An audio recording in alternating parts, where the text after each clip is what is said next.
What's up? This is the video on India and the Middle East, right? Yeah. So, my mom's Imperialism. calling me. Yeah, my mom's calling me and like they need my help with something. So Matthew's gonna do this one. Just for a second. I'll be back for Africa. Yeah, I'll probably be back before that. You'll be back in the middle of this. Yeah. Alright. I'm taking. Alright. So, the Middle East and the decline of the Ottoman Empire. We'll do that first. So, for centuries, the Ottoman Empire was a dominant Muslim empire, controlling territory from Eastern Europe to North Africa to the Middle East.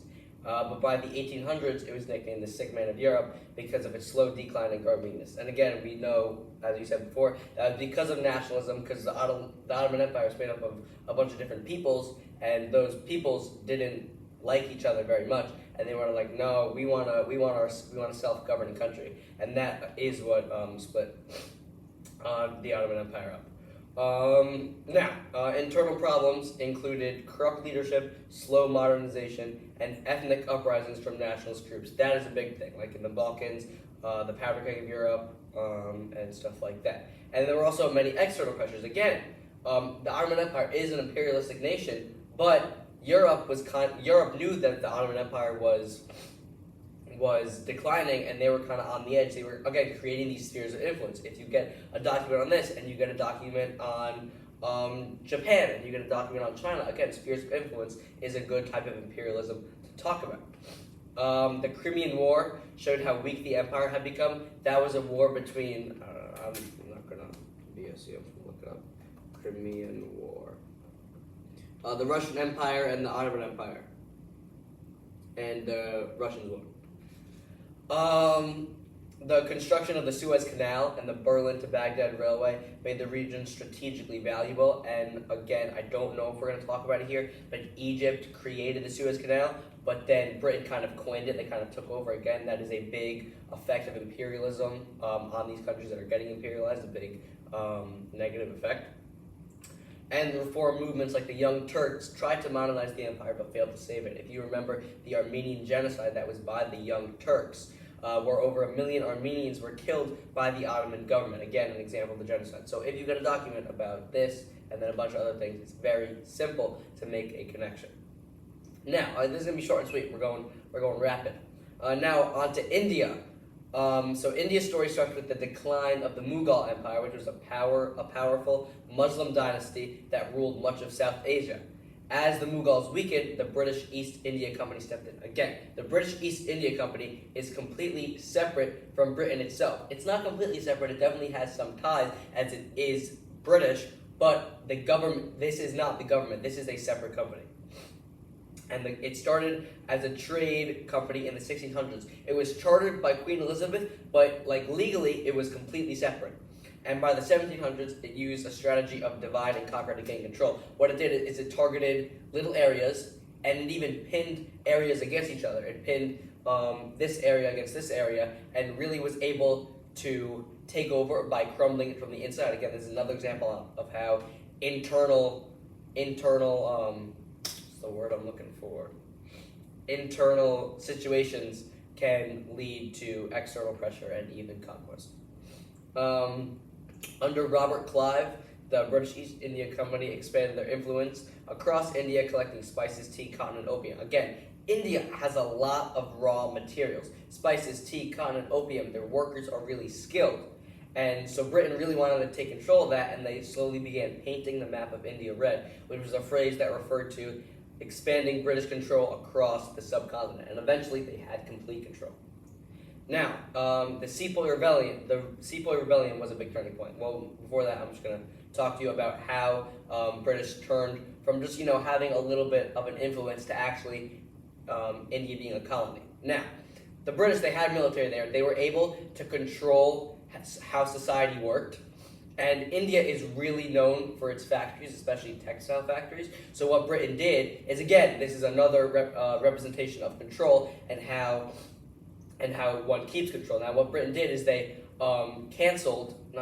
they shut down all Indian businesses. That's textile businesses, any other business, and they just had not Indian. They just had British businesses. Again, the British East India Trading Company. Originally, this was purely economic, but since Britain had control over the economy, then they were able to control the politics and all sort of that. So now, fast forward to a time where Britain has complete control of India, and again, if you remember that phrase, the jewel in the crown.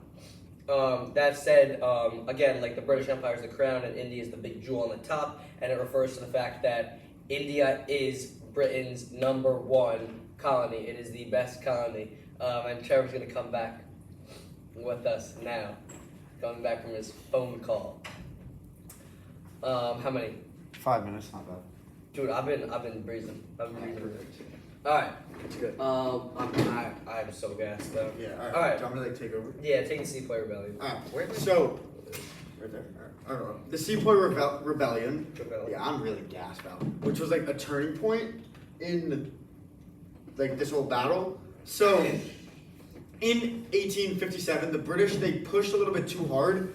Indian soldiers that were in the British Army called sepoys, they were forced to use rifles that were greased with pork and beef fat. Yeah. I didn't talk about what sepoys are. So it is very difficult to get your troops on a boat without dying to go all the way over from Britain to India. Again, the Suez Canal made it much easier, but it was still pretty difficult. So what Britain did is they just hired Indians. It was a much easier way. It was kind of it was like a... And it also stopped unification because Yes. you were turning Indians against Indians.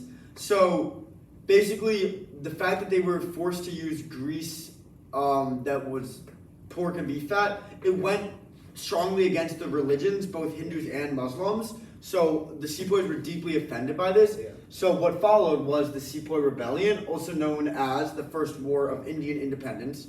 And honestly, it was violent, it was widespread, but ultimately it was unsuccessful. Yeah, it did change everything, because after the rebellion... I'd say it was successful. No, it wasn't. I'd argue it was successful. Because it led to...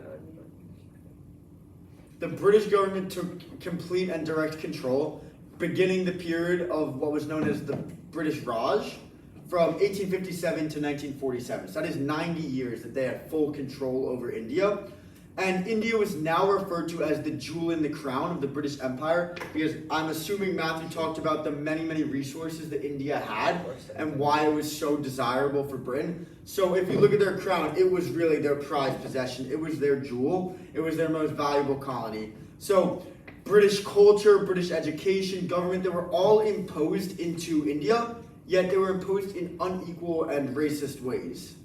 So now some of the cultural and economic effects of British rule. The effects of British imperialism in India were both economic and cultural. Wealth flowed out of India to Britain. Infrastructure like railroads and telegraphs were built, but mainly for British trade. And a class of Western educated Indians emerged, described as British thinkers. So basically, Britain was they were turning India into Britain 2.0. Your body is Indian, but your soul is British. Yeah. They were turning India into just another version of Britain that just benefited the motherland of Britain, sort of like mercantilism. So, yeah, there's a quote here that says, Indian in blood and color, but English in taste, in opinion, in morals, and in intellect. So first the British East India Company took control of the economy. Then when it transferred to Britain, they took control of the politics and the education. And this education was just full-blown Western education. They didn't even care to hide it. And since the Indians weren't really allowed to speak out, then it kind of created this wave of just oblivious people. But then later we will learn about Gandhi and how he kind of changed that. Yeah, so the cultural tensions, it sparked, this new Indian nationalism, and British imperialism in India became one of the clearest examples of the idea of you spoke about the white man's burden, right? No. So, you guys remember the white man's burden. I really hope you do. It was basically the justification that Britain used, saying, we talked about it in the Africa video and in this video. Yeah. That's the next video.